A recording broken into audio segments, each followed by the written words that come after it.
حضرت صلی اللہ علیہ وآلہ وسلم پر وحی کا ابتدائی دور اچھے سچے پاکیزہ خوابوں سے شروع ہوا۔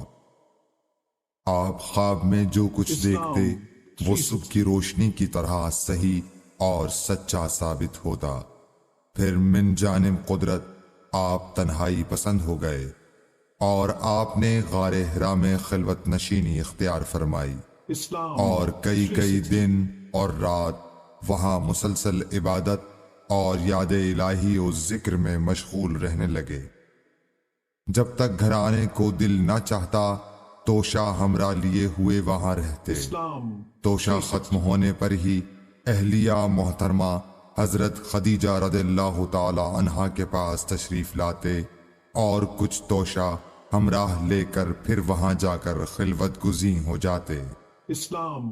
یہی طریقہ جاری رہا یہاں تک کہ آپ پر حق منکشف ہو گیا اور آپ غار حرا ہی میں قیام پذیر تھے کہ اچانک حضرت جبرائیل علیہ السلام آپ کے پاس حاضر ہوئے اور کہنے لگے کہ اے محمد پڑھو۔ آپ فرماتے ہیں کہ میں نے کہا کہ میں پڑھنا نہیں جانتا۔ آپ صلی اللہ علیہ وسلم فرماتے ہیں کہ فرشتے نے مجھے پکڑ کر اتنے زور سے بھینچا کہ میری طاقت جواب دے گئی۔ پھر مجھے چھوڑ کر کہا پڑھو۔ میں نے پھر وہی جواب دیا کہ میں پڑھا ہوا نہیں ہوں۔ اس فرشتے نے مجھ کو نہایت ہی زور سے بھینچا کہ مجھ کو سخت تکلیف محسوس ہوئی۔ پھر اس نے کہا کہ پڑھ۔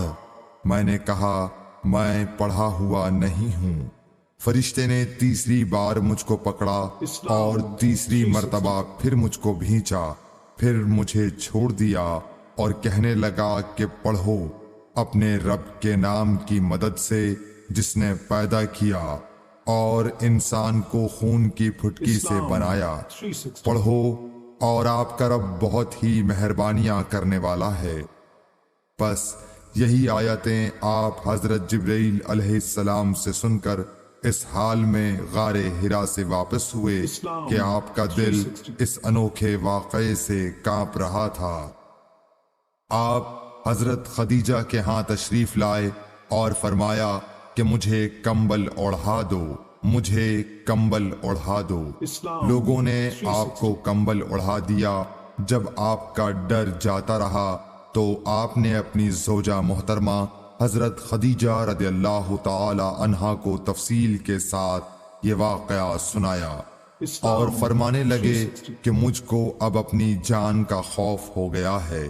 آپ کی اہلیہ محترمہ حضرت خدیجہ رضی اللہ تعالی عنہا نے آپ کی ڈھارس بندھائی اور کہا کہ آپ کا خیال صحیح نہیں ہے۔ اللہ کی قسم آپ کو اللہ کبھی رسوا نہیں کرے گا۔ آپ تو اخلاق فاضلہ کے مالک ہیں۔ آپ تو کنبہ پرور ہیں، بے کسوں کا بوجھ اپنے سر پر رکھتے ہیں، مفلسوں کے لیے آپ کماتے ہیں، مہمان نوازی میں آپ بے مثال ہیں اور مشکل وقت میں آپ امر حق کا ساتھ دیتے ہیں۔ ایسے اوصاف حسنہ والا انسان یوں بے وقت ذلت و خواری کی موت نہیں پا سکتا۔ پھر مزید تسلی کے لیے حضرت خدیجہ رضی اللہ تعالی عنہا آپ کو ورقہ بن نوفل کے پاس لے گئیں جو ان کے چچا زاد بھائی تھے اور زمانہ جاہلیت میں نصرانی مذہب اختیار کر چکے تھے اور عبرانی زبان کے کاتب تھے۔ چنانچہ انجیل کو بھی حسب منشائے خداوندی عبرانی زبان میں لکھا کرتے تھے۔ انجیل سریانی زبان میں نازل ہوئی تھی، پھر اس کا ترجمہ عبرانی زبان میں ہوا۔ ورقہ اسی کو لکھتے تھے۔ وہ بہت بوڑھے ہو گئے تھے، یہاں تک کہ ان کی بینائی بھی رخصت ہو چکی تھی۔ حضرت خدیجہ رضی اللہ تعالی عنہا نے ان کے سامنے آپ کے حالات بیان کیے اور کہا کہ اے چچا زاد بھائی، اپنے بھتیجے محمد صلی اللہ علیہ وسلم کی زبانی ذرا ان کی کیفیت سن لیجئے۔ وہ بولے کہ بھتیجے، آپ نے جو کچھ دیکھا ہے اس کی تفصیل سناؤ۔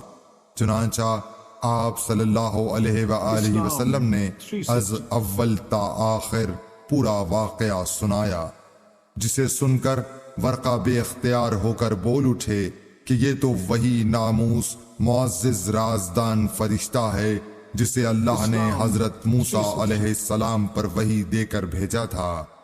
کاش میں آپ کے اس عہد نبوت کے شروع ہونے پر جوان عمر ہوتا، کاش میں اس وقت تک زندہ رہتا جبکہ آپ کی قوم آپ کو اس شہر سے نکال دے گی۔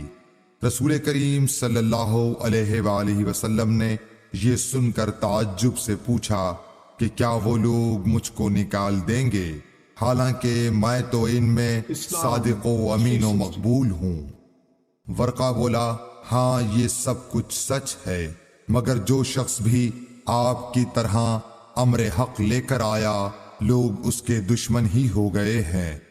اگر مجھے آپ کی نبوت کا وہ زمانہ مل جائے تو میں آپ کی پوری مدد کروں گا، مگر ورقہ کچھ دنوں کے بعد انتقال کر گئے، پھر کچھ عرصے تک وحی کی آمد موقوف رہی۔ صحیح بخاری حدیث نمبر 3۔ قرآن